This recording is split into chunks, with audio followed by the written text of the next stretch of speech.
Happiness is equal to reality minus expectations. That's a quote by Tom Magliozzi. Hopefully I got that close. Said differently, people are happier when reality is better than what they expect. Another quote, this one's from Marcus Aurelius, who was a Roman emperor. This was in his diary, and it's turned into a book called Meditations. He was a Greek Stoic. Begin each day by telling yourself, today I shall be meeting with interference, ingratitude, insolence, disloyalty, ill will, and selfishness. He did this, so in doing so, he was better prepared to control how he responded to adversity.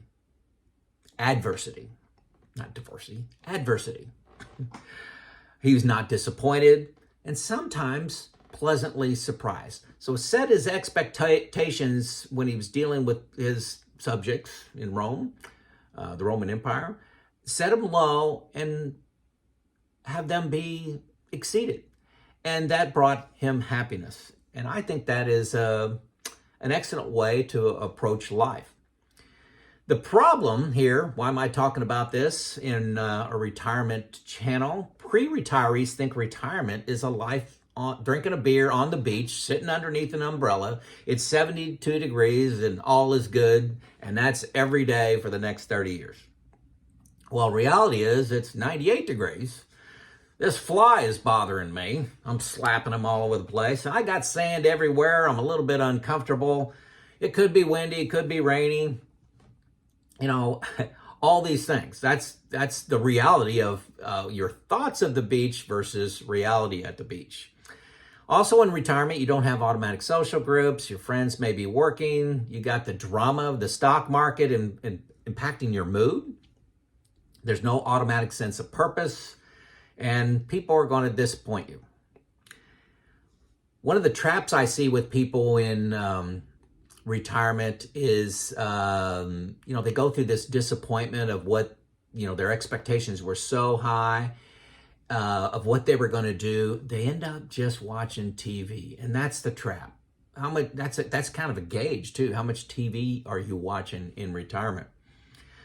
Screen rolling and just, watching cat videos on YouTube can also be, I'll equate that with watching TV. You don't gain anything. You don't grow. You're not more informed by watching TV or scrolling some screens. There is some great YouTube content out there.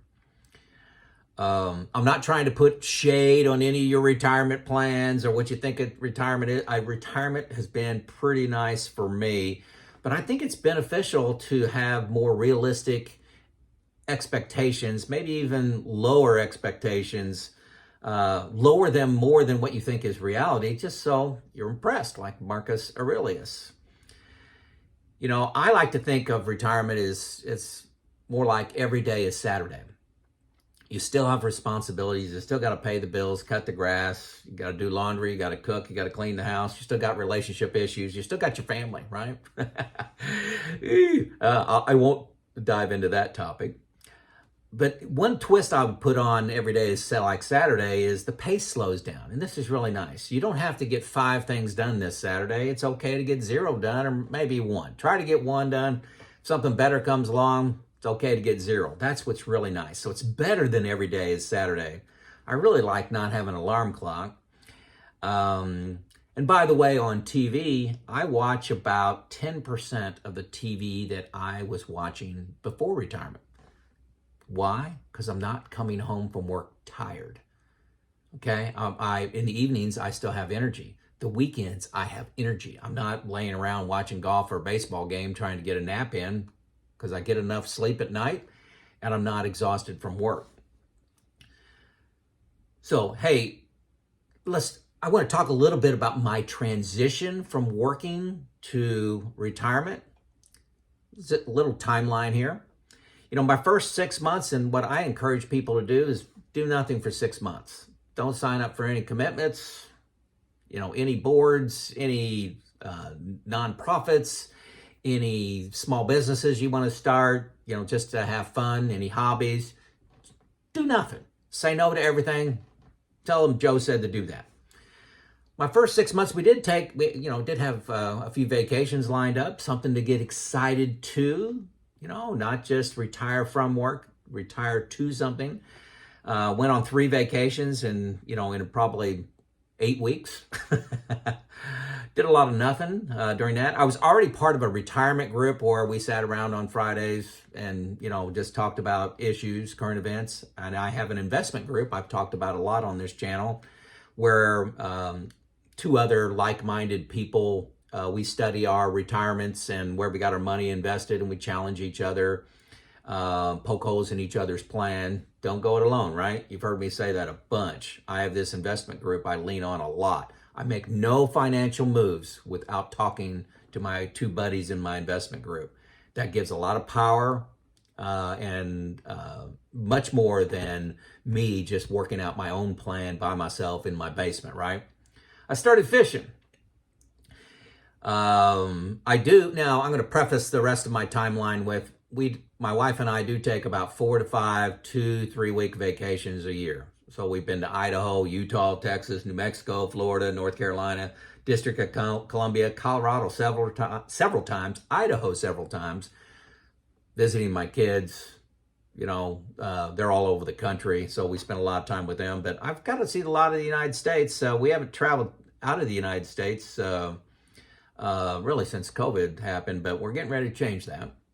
So some of the non-travel things where I've been spending my time, at about the 6-month mark, remember 0 for things for 6 months, I began my consulting business. I was going to manufacturing plants. I was speaking at seminars. I started a YouTube channel on reliability and maintenance. If you look at some of the older videos, you'll see reliability and maintenance on there. I love doing that. At about the 12-month mark, COVID happened, changed all my plans. All my consulting was canceled. Nobody was doing on-site consultations. I chose to write a book. I started focusing on nutrition and my health and lost 40 pounds. My YouTube channel, I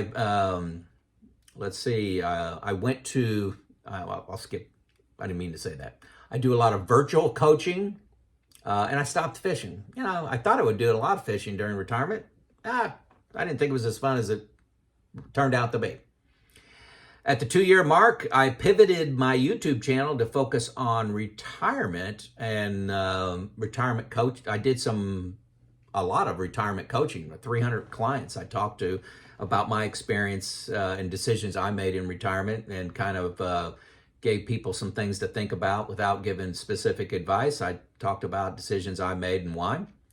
I began working for Habitat as a nonprofit. I began working with our city parks on a board.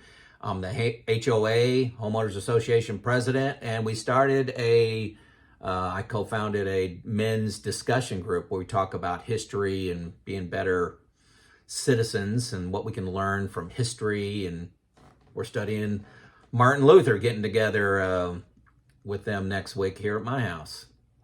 At 5-year point, I stopped my retirement coaching, just got overwhelming, and I'm retired. I was putting too much thought and time into the coaching, and the setting up times on my calendar was just too obtrusive to the lifestyle I wanted to have, and that I just stopped it. Got overwhelming, huge. If anybody is interested in doing retirement coaching, it's a huge untapped market. People are, overwhelming. I'll just say I could have met with 10, 12 people a day, 7 days a week. And that's not what I wanted to do. In my 6th year of retirement, I'm currently 60 years old, been retired pushing 6 years now. Who knows what's going to happen?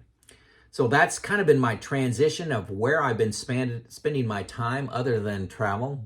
Travel is a big part, and I've got this may sound like an exhaustive list, but I rarely do more than one thing in a day.